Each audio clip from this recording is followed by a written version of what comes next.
gathered here together on this Sunday again with Nick Jikomes.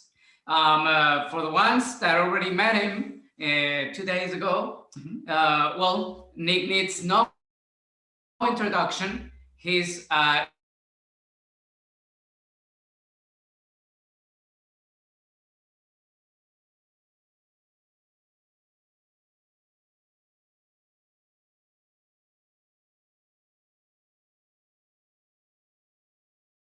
He holds a PhD in neuroscience from Harvard University and the BS in genetics from the University of Wisconsin-Madison. And on a side note, he also hosts the Good Chemistry podcast. So after he's finished with the presentation and hopefully give us access to some questions from ourselves and from the public, you can go visit and follow Nick at all his social networks. Nick, we're glad that we're here with you today again to have you here on this Sunday afternoon. We're telling you off camera that you became some sort of you founded a fan group and you have groupies right now. So people are very excited to have you here again. Thank you for accepting this invitation. Thank you for having me. Well, the mic's all yours, Nick. Okay. Well, thank you everyone for joining us. I'm going to start off just by giving people some background to what Leafly is. So as mentioned, I work at Leafly. Leafly is an online and mobile web application, and it's the world's largest information resource and marketplace for cannabis. So we've got about 120 million or so unique visitors that we'll expect to the Leafly app this year. And the reason so many people come to the app is because of the information and the marketplace that we have. So Leafly was actually founded approximately 10 years ago as a strain database. So one of the most popular parts of Leafly is still that strain database. So there's over 5,200 strain pages on Leafly that have hundreds of thousands of strain reviews. So people visit those strain pages to learn about all the different cannabis strains that are out there, leave reviews about them, and so forth. We also have a really great news and educational content team that writes articles about virtually anything you can think about for cannabis. So a lot of Cannabis 101 content, the basics of what cannabis is and how you use it. A lot of breaking news and updates, so keeping people updated on the shifting legal landscape of cannabis in the US and Mexico and globally. And we're also a double-sided marketplace, meaning we're taking those consumers on one side and we're actually connecting them with retailers who have dispensaries, stores, and with brands who are selling cannabis products. So the majority of retailers in North America today, meaning in the United States and Canada, are actually on Leafly. So they have a page on Leafly, a virtual dispensary storefront. And one of the most popular features on Leafly is our online pre-ordering and delivery capabilities. So for many regions in the US and Canada, users can come online onto Leafly and they can actually pre-order or place a reservation for a product in the store on Leafly. And that way, when they show up to the store, they don't have to wait in line. So this is a cartoon graphic from some of our news content, and this is the current marijuana legalization map for the US. It's actually now officially out of date. New York just, I think, announced that next year they will be having adult use cannabis legal in 2022. But the point of this is really just to show you that the majority of states now, the majority of people in the US have access to either medical or adult use cannabis. And then obviously Canada to the north has had adult use cannabis for a couple of years now. And this map is constantly filling in. So we're constantly having to update this every year. And it's really exciting. And then obviously the reason I'm here is because south of us in Mexico, you guys are on the verge of legalizing cannabis as well. So it's a very exciting time. And one of the reasons it's exciting is because of the economic impact that cannabis has. So our news team every year does the Leafly Jobs Report, which you may have heard about. Sorry to interrupt you, Nick. I think your screen just froze on the one of the first slides. Mexico data and the future. Oh, okay, there we go. Now, okay, can you see the map? Yeah. Yes. Now we see the map. Thank you. Sorry for interrupting you. Go ahead. Oh, no worries. So this is the jobs map. So this is showing you the top 10 states in the U.S. Based on the number of full-time jobs that the legal cannabis industry is supporting. So it's only the top 10. This isn't everything. There was about 250,000, so about a quarter of a million jobs last year supported by legal cannabis. So it's one of the few areas in the past year that, the past year was very difficult for everyone. There was a lot of unemployment that happened in the US and abroad, but the cannabis industry was actually growing quite nicely in the US. And so it was a record year for new full-time jobs supported by the industry, which is just one of the benefits I think that comes with it. There's a lot of full-time jobs directly in the industry, and there's also a lot of full-time jobs in things that you might not expect, all of the ancillary supporting areas that start to pop up with all the innovation that you see. So what can Mexico expect? I just wanted to put together a slide with 3 things, just my personal opinion of what you can expect in Mexico when you guys legalize. And this is stuff that we sort of see everywhere. In every US state, you see the same basic pattern over and over and over again, which is right before legalization happens, we see a surge in activity on Leafly. People come to Leafly to read information and to try and understand what it's going to be like when cannabis legalizes. You get a surge of activity in the first year because people are so excited. But it usually takes quite a bit of time before everything sort of matures and becomes truly efficient. And so the first year is going to look very different from the second, the third, and the fourth year when you guys legalize. One of the things that you see in the first year is there's so much demand that there's going to be very long lines at all of the stores. So anytime a state legalizes cannabis in the US, there's always lines around the block because there aren't enough stores to support the demand. There's not enough supply either. It takes time for legal licenses to get issued to retailers and to brands. It takes time for people to produce the cannabis. It can take, months and months, even years for people to really get going with growing the plants and creating all of the products. So demand is always higher than supply on day one, which means there's not enough products and the prices are high. But if you're patient, things get better. So as more and more stores get licenses, as more and more people start legally growing cannabis plants and producing cannabis products, those prices come down and the selection increases exponentially.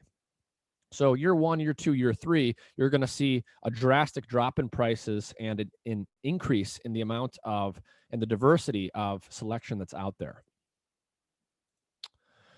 The second thing that I think is important is there's a lot of policy trade-offs that you're just going to have to grapple with and think about. And there's a lot that could be said here, and there's no right way to do it. Every state in the U.S. is a little bit different. Canada is a little bit different from the U.S. I'm sure Mexico will have differences from the U.S. and Canada. But one of the big things that I think is a trade-off is the trade-off between generating tax revenue from the sale of legal products and battling the illicit market. And the trade-off there really has to do with price. So in the U.S., we've generated, I don't have the exact numbers, but we've generated millions and millions of dollars in each state in the US through the tax revenue from the sale of legal products. And that's very good, obviously. The state can use that for a number of things. A lot of that in different states gets invested into schools. A lot of it gets invested into education about cannabis. A lot of it gets invested into social justice issues to try and reverse some of the problems that came from the war on drugs. So a lot of good can be done with it. At the same time, the taxes on the legal products increase the price. So the illicit market still has the benefit of having lower prices.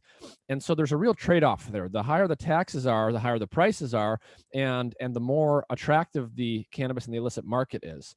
So it'll be very interesting to see how that evolves over the coming years. And it's just something that I think you should think about.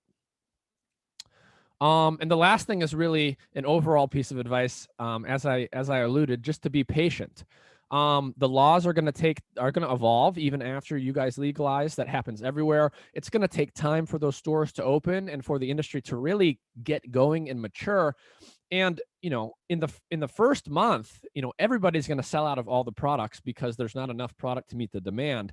But over time, it becomes really critical for businesses to be invested in data and technology solutions so that they can be educated about what their consumers want and how their consumers are changing over time, because the consumers themselves are going to change. They're going to learn, and they're going to adapt and change as new products start to come out.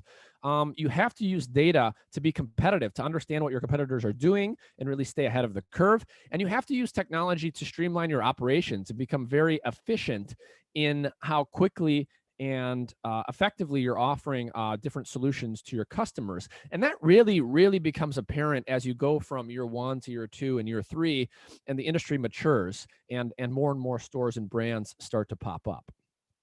And so part of what Leafly does is really enable that. And I'll show you some examples. What I really want to talk about today is data. And at Leafly, we have, I think of our data ecosystem in 3 different segments.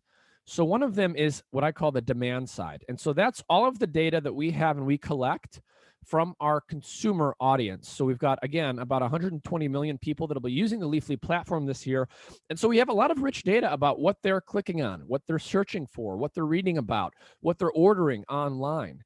And that's obviously very valuable. It's valuable to us so that we can build better algorithms to recommend better products and better information to the consumers.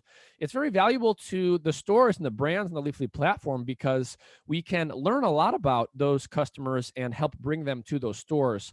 The second big piece of data that I think about actually comes from the retailers and the brands themselves. So this is the supply side data. What kinds of products are they actually selling at their stores? And what does the composition of that product landscape look like?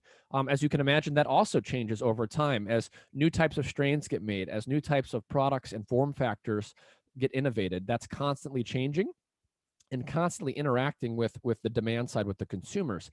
And the last piece that I'm also very excited about is the actual chemistry of these products. So we actually, in addition to partnering with retailers and brands to connect them with our consumer audience, we also partner with laboratory testing facilities, and we ingest from them the actual chemical data about what these strains and these products are actually made out of. And that gives us a very, very fine-grained level of understanding of what's inside of these products. And we tie all of these things together in different ways, and I'll show you some examples. But 3 major ways that we use this data are: 1, we can create personalized recommendations and a personalized, tailored shopping experience for our consumers. And so a lot of what we do is really focused on that consumer audience. The reason that so many people come to Leafly is the information that we have and the experience that we can bring to people to help educate them and help connect them with new products. The other thing we can do for retailers and for brands is bring them consumer insights and market trends. And so we have data products that we offer to those stores and to those brands that help show them some of the trends that are out there so they can run their business more effectively. I'll show you a couple examples there. And lastly, we can tie all of these things together such that we have these massive integrated data sets. And not only do we use those to help our consumers with our recommendations, not only can we build data products for retailers and brands, but we actually make those data sets available to a couple different types of entities out there. On the one side, we can make those available to academic researchers who want to work with us to really understand this data at a very rigorous level. And we also make them available to large businesses who want to use it for their own research and development purposes. So on the personalization side, on this first bullet point here, how do we make personalized recommendations for consumers? Well, just one way that I'll describe that is we have a very unique approach to that at Leafly, because unlike pretty much any other business out there, we have a combination of both the subjective data coming to us from our consumers. So that's coming to us from our reviews. People write reviews about how strains and how products affect them, whether or not something makes them sleepy or hungry or feel creative or what have you. They're telling us how they feel subjectively in response to these different cannabis strains and cannabis products. And obviously that's very valuable because we can tailor recommendations to people based on all of those reviews. The other thing that we have in addition that I'll go into towards the end is objective data about the actual chemical composition of these products. And we can combine those two things in powerful ways and design algorithms that actually take our understanding of how people feel when they consume these products based on what they're telling us, and also what's actually inside these products at the level of their chemistry. And combining those things turns out to be very powerful in terms of how you can recommend cannabis to consumers and build a platform that that people want to come back to. And that's really why our audience continues to grow, is we're building an experience people want to come back to because of this ability to use data in this way. So so this is an example. So this is something that you would see on a cannabis strain page. And there's a couple things I'll point out here. So what you're seeing is, you're on the Gorilla Glue 4 strain page in Everett, Washington. So if I'm at home, I might be seeing this. I'm in Washington. And so Gorilla Glue 4 is one of the most popular strains out there. It became actually the most viewed strain in the world this past year. And what we're showing you here are strains similar to Gorilla Glue 4. So the user can see various attributes about this strain and about strains that are similar to it. You can see the name of the strain.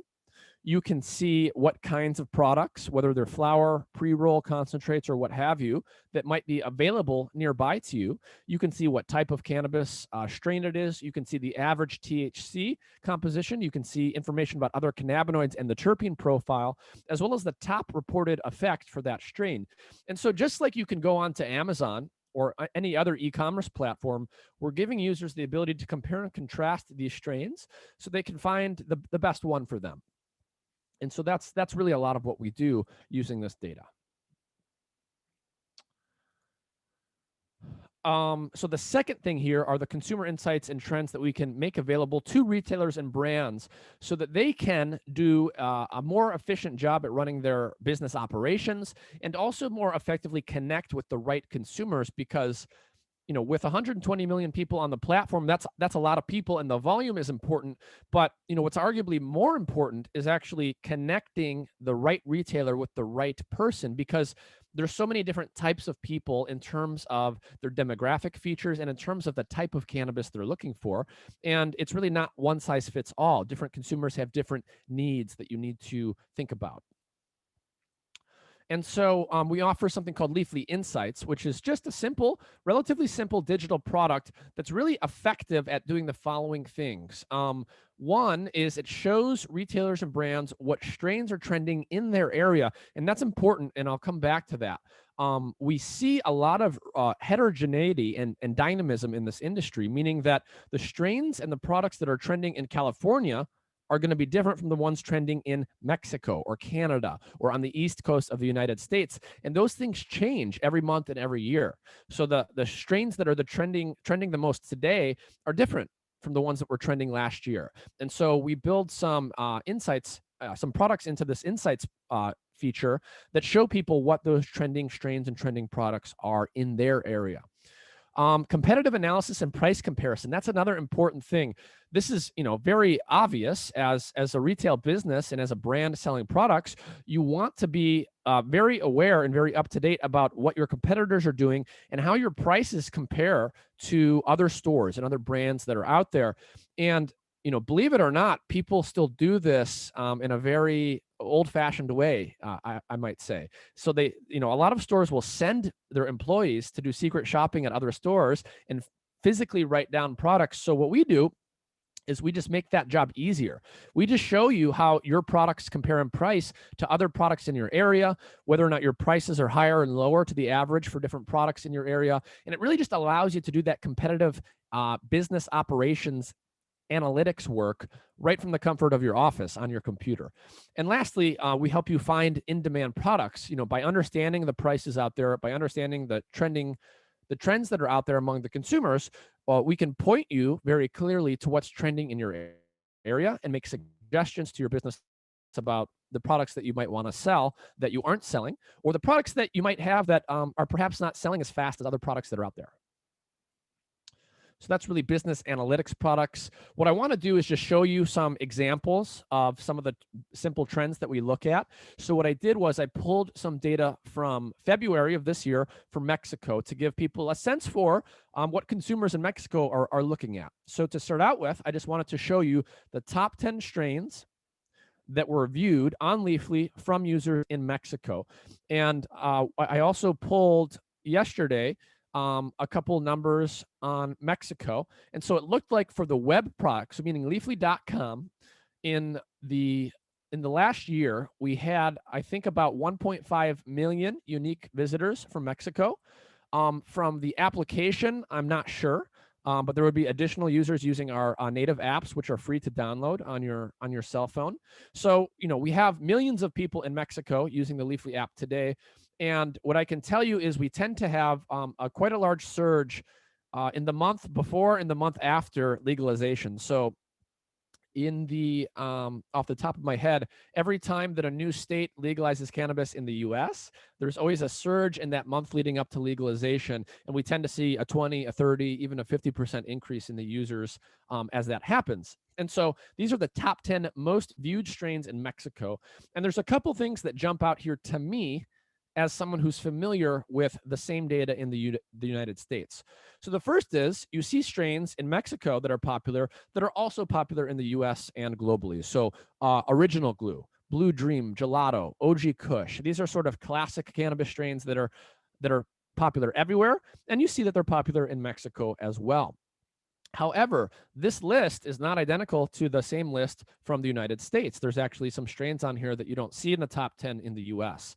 Mimosa would be an example. So Mimosa, number 9 there, relatively more popular in Mexico than what we're seeing in the US. And I'll show you some other examples of things that are unique to Mexico as well.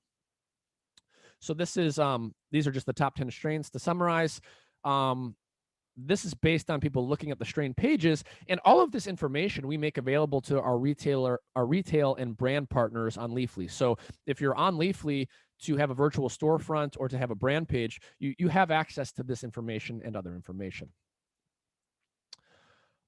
These are the top 10 most viewed articles from last month in Mexico, and I'll point out some salient features here to me. So what's number 1 here? Number 1 by far is an article called How to Make Canna Butter. And it's an article that's all about how you can make cannabis butter, like oil butter that you can make food with in your home. So people are apparently very interested in how to make this. This is a very popular article overall. It's extremely popular in Mexico, it seems. And, people are curious about how to do stuff with cannabis in their home. You might notice how to roll a cannabis joint is also in the top 10. How to germinate cannabis seeds. In other words, how to grow cannabis at home. So a lot of what we would call Cannabis 101 articles about basic cannabis information, a lot of those are about how to do stuff in your own home. So how to make cannabis butter, how to roll a joint, how to germinate seeds and grow cannabis. People are very curious about these things. And that's pretty much what we see in most markets when they go to legalize. People are interested in what they can do with cannabis in their own home. The top 100 marijuana strains of all time. That's a popular one in Mexico right now. Number 2, unsurprisingly, is our Mexico legalization article. So that's in our politics section, all about the shifting legal updates in the state. What is Delta 8 THC? Decarboxylation. Again, a lot of Cannabis 101 information about cannabinoids, about cannabis, about how to do and how to consume things. 8 ways to counteract cannabis high that's too strong. So people are very curious about this basic information as we lead up to legalization. Some trends from Mexico that I think are very interesting that I wanted to share with this group. And so again, this would be information that this is the type of stuff that we put into our Leafly Insights product for businesses. And this is a fascinating area for me. I'm always looking at the trending strains graphs for the different regions for 2 reasons. One, I just think it's fun. It's fun to see what's trending right now. But also it's changing. It changes every month and every year. And so I want to point out a couple of things that I think are interesting about this particular graph, which is showing you the top 10 fastest trending strains in Mexico for the month of February, this past month, measured as year-over-year growth. So the first thing I want to point out is look how big some of these numbers are. 400, 600, 800, almost 1,000% year-over-year growth in how much people are looking at these strains this year compared to last year. So people are very, very much looking at these things this year and as compared to last year. The other thing that I'll point out, excuse me, the other thing that I'll point out is many of the strains on this list are quite unique to Mexico, meaning we don't see the same strains trending in the United States and in Canada. So what I notice when I look at this as someone who's very familiar with the US data, banana punch, Tropicana cookies, fruit punch, apple fritter, a lot of fruit names, a lot of banana, Tropicana, those type of names. We don't see those show up as much in the US as we do. And so for whatever reason, it appears that these sort of tropical or fruity flavored strains are especially common down in Mexico. And that's interesting to me. And the last thing I want to talk about, and I'll go back to some of these things at the end, are these sort of massive integrative data sets that we put together. So, I showed you some of the personalized recommendations we can put together. I showed you some of the insights about the trends that we see with people. And so we can combine all of these things together with this last piece that comes to us from our lab partners about the cannabis chemistry. And we have these, what I would say, are very unique data sets, and they're integrated, meaning we're putting all of these pieces together. Consumer demand, what are people interested in? What are they doing, and how is that changing? Supply, what is actually out there being sold today by all the different retailers and brands? And then literally we have information down to the level of the chemistry of these strains and products. And you can imagine, whether you're an academic who wants to just understand these things at a very high level of detail, or you're, say, a pharmaceutical company, or you're a large licensed producer for cannabis, and you have your own research and development that you want to facilitate. This data is really good at doing that, because you can understand how all of these things connect as you think about, producing or trying to grow new strains, as you're trying to think about new formulations you might make to sell products into, as you're trying to figure out, what types of consumer segments and what types of products you want to target your business with. So we're doing, for example, a nice study right now that I'm very excited about with the University of Colorado Boulder. So that's something that I do a little bit on the side. I'm working with a really talented team there, and we are doing the largest, most detailed study of cannabis chemistry that's been done to date globally. So we hope that will be published later this year. So you can look for that. That'll be a peer-reviewed scientific research paper that goes into an extreme level of detail about the chemical composition of cannabis. And just to give you a flavor for that, I think I put some graphs in here, really for the last audience I did. But what this is doing, what our partnerships with labs do, is they allow us to look inside the plant to understand it from the inside out at the level of chemistry. And so what you're looking at here are cannabis trichomes. This is actually the highest resolution microscope image of cannabis trichomes in the world from a study a couple of years ago. And what this data does that comes to us from the labs is it allows us to see what's inside the top of these trichomes, what's inside of the essential oil, all of the cannabinoids, all of the terpene compounds that are actually responsible for the effects and the aromas of these products. And as you can imagine, understanding that is really powerful when it comes to understanding what these products are and what the different products can do in terms of the effects they have. And so we've got a variety of lab partners in both the US and Canada. We always like new lab partners, and as things come online in Mexico, I would definitely love to find at least one lab partner in Mexico that can also work with us on this. So for anyone on the call that happens to know someone who might be interested in that space, I would love to talk to those people. But these are our lab partners in the US and Canada. This is called the Leafly Certified Labs program, which we run. And what we do is the labs submit anonymized data to us for my team to evaluate based purely on the data. We're just looking to make sure that the data looks like it's collected properly, that it's rigorous, and it's not unusual in any ways. So we're very rigorous on my team about working with labs that are accurately collecting this data, because on the scientific side especially, it's very important to me that the data is accurate. So these are our lab partners in the US and Canada, and we can take in that data and combine it with the consumer data and the retail and the brand data to really understand things at a level of detail that I think no one else probably can at this point.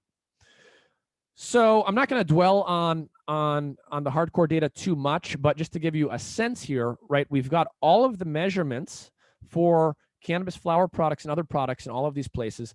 Over 100,000 measurements at this point that have detailed levels of data on the cannabinoid and the terpene composition of these products, so we can start to understand how THC and CBD levels relate to each other, how different other cannabinoids are found in these plants, and how all of the terpenes actually relate to each other. And again, I don't want to get lost in the detail here. We're publishing a paper later this year, but the point of these graphs is really just to show you that we have an unprecedented level of understanding, but how all of these chemical constituents actually relate to each other and the patterns with which they're found in the different strains and products that are out there. And it's really interesting and really powerful work. The last thing I want to show you is how we've used that chemical data on Leafly and used our new understanding of cannabis in terms of chemistry to really reimagine how we show and how we organize the strains on Leafly for our consumer audience. And so this is the old Leafly strain tile system, and we've built a new system based on the chemistry data that we've been studying for the last couple of years. And so the canonical understanding of cannabis strains historically has been that there's three types: indica, hybrid, and sativa. And the belief out there by a lot of people is that the indica strains make you sleepy and the sativa strains make you energized and the hybrid strains are in the middle. But it turns out that there's not a lot of evidence to support that. And there's actually really no good relationship between the chemistry that we see and those labels. And so what we did was we reimagined how we look at strains based on their actual chemical composition. So if we look at strains based on the cannabinoid, like THC or CBD, that's most prominent in that strain, and the terpene that's most prominent in that strain, we get a very different picture of cannabis chemistry. So the colors here are showing you the most prominent terpene for each strain. And when you reorganize strains based on their actual chemical composition, what you see is a new but very exciting logic that emerges. So there's actually several different types of cannabis strains out there that you can define in terms of their chemistry. And because they're defined in terms of their chemistry, the different strains are going to have different effects and flavors and aromas because they're actually made of different chemical constituents. So for example, the most common type of strain that's out there are these blue ones. Those are high THC strains with a terpene called myrcene that's at particularly high levels in those strains. There's another type called pinene, a very different chemical type. And notice that there's only 3 examples here. It's a harder to find chemical variety that's out there. Not all stores carry all of the types that are out there because most retailers, most brands are not aware of this logic today. Notice that, there's these orange strains over here. They have a different chemical composition than the blue ones. What I can tell you that's kind of interesting about Mexico is when I look at the popular and the trending strains in Mexico, I actually see an overrepresentation of these yellow ones and these orange ones. These are strains that are dominant in the terpene limonene, that's the yellow ones, or terpinolene, that's the orange ones. And what's kind of interesting is those ones are associated most commonly with cannabis strains that have citrus or fruit flavors and aromas. And so for whatever reason, the users in Mexico seem to be particularly interested in the strains that have those fruity or citrus-like aromas. And so that's pretty interesting. So again, to summarize, the Leafly data ecosystem is really tying together many different forms of data. We've got the demand side data about what the consumers are doing, what they're looking at, and what they want. That allows us to build on Leafly personalized recommendations and a personalized shopping experience for people. That makes our platform stickier, and that's why we're growing that consumer audience, why more and more people are coming to Leafly over time, because they're getting that personalized experience, they're getting all of that information. That's valuable to the people giving us the supply side, the retailers and the brands that we're actually connecting to those consumers. And so we've got that double-sided marketplace where we connect the consumers with the retailers. Because we're doing that, we're really valuable to the retailers and the brands out there because we're driving sales for them. And then also we're providing those insights, those Leafly insights that allow you to do competitive analysis, that allow you to see what the trends are. And that makes our product stickier because we're bringing that additional value to the retailers. And lastly, we've got this chemistry data that allows us to understand these products at a very, very high level of detail. And that allows us to really augment our ability to make those recommendations to consumers, and then we also make those data sets available to different people that might want to use them for their own research and development purposes. Large brands that are trying to formulate new products, large growers who are interested in seeing what types of strains they might want to start growing, academics who are doing research partnerships with us, even pharmaceutical companies that are interested in understanding things at the level of the chemistry. And so I think I'll end it there. I know that's a lot of information. I kind of went over things quickly, but I've got plenty of time. So if people have questions, Yeah. we can go to them now. And if you want to contact me later, my contact information is right here for you. Thank you, Nick, again. Thanks for coming this Sunday. Some of this info we got it from you the last time, but then you went broader. And for example, you talked about laboratories that you actually let us understand well. Did you just ask for a Mexican or some Mexican laboratories to contact you or to make an alliance with Leafly? Is that, did we hear it right? Did we understand it right?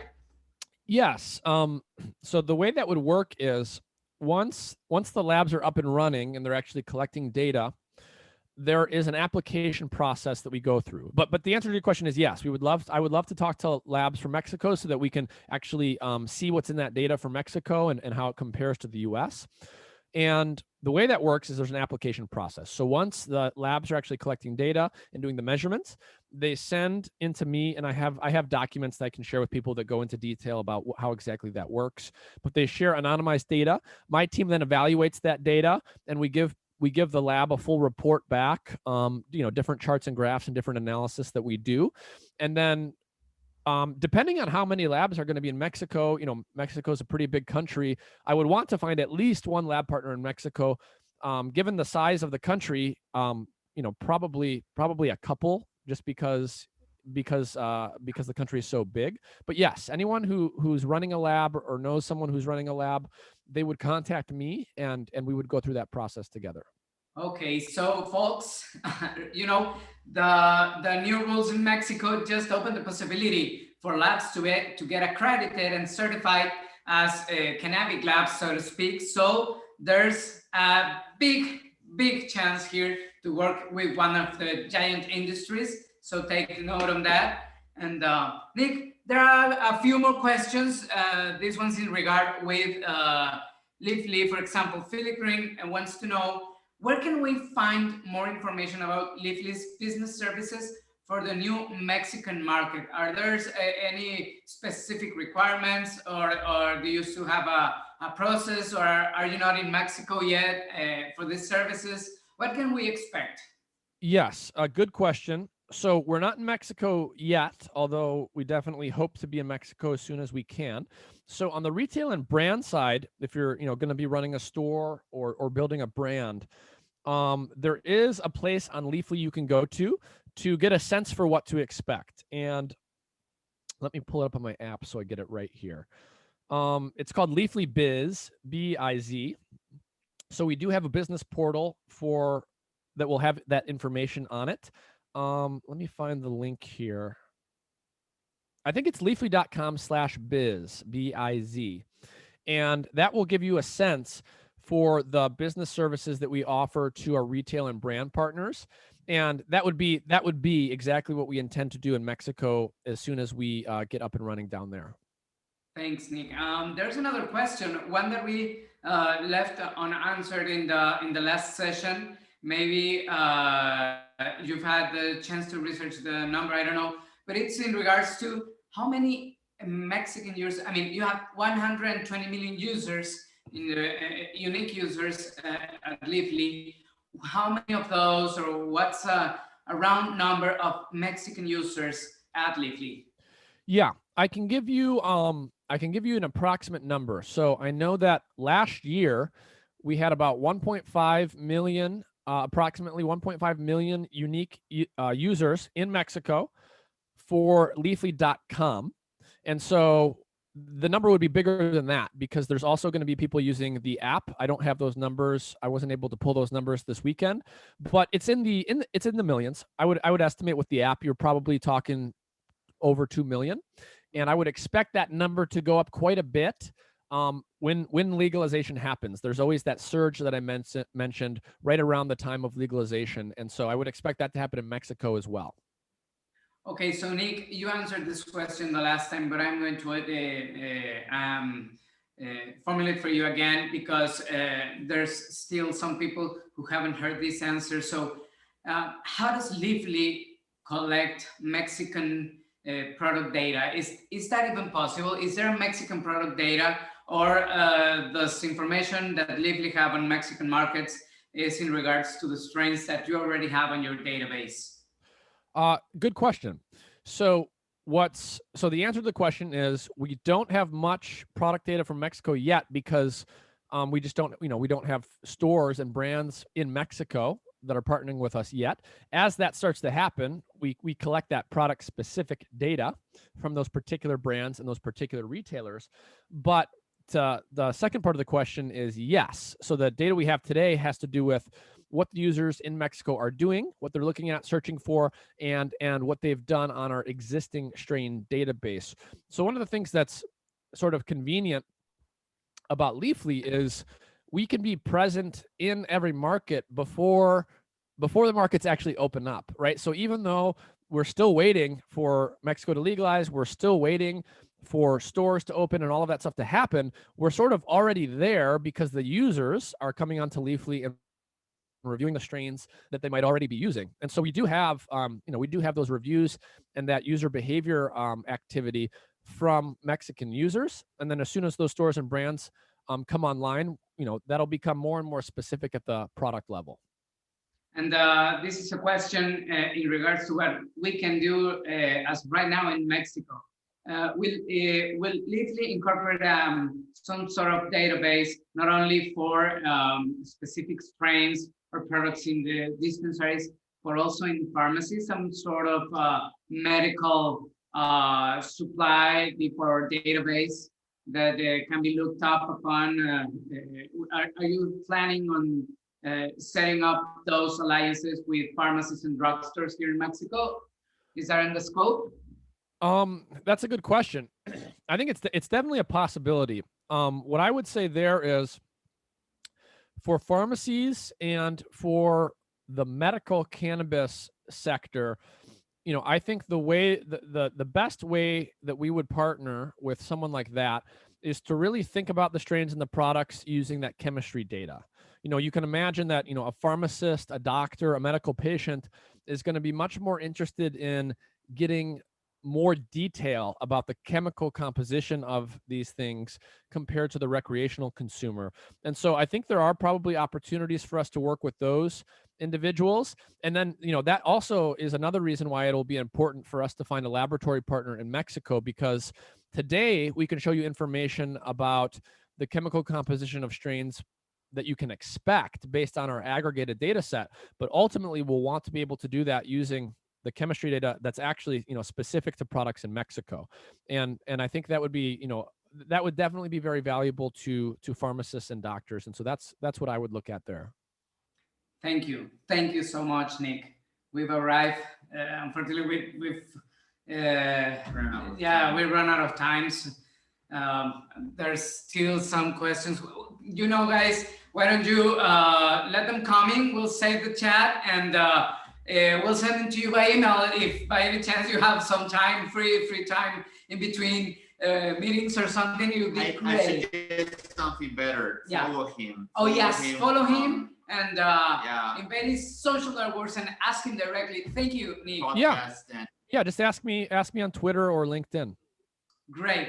Thank you so much, Nick Jikomes, for being here with us, with Leafly, and making this summit one of the greatest events of the year, where one of the biggest lessons we've had is the one who knows the data controls the market. Thank you very much. Thank you.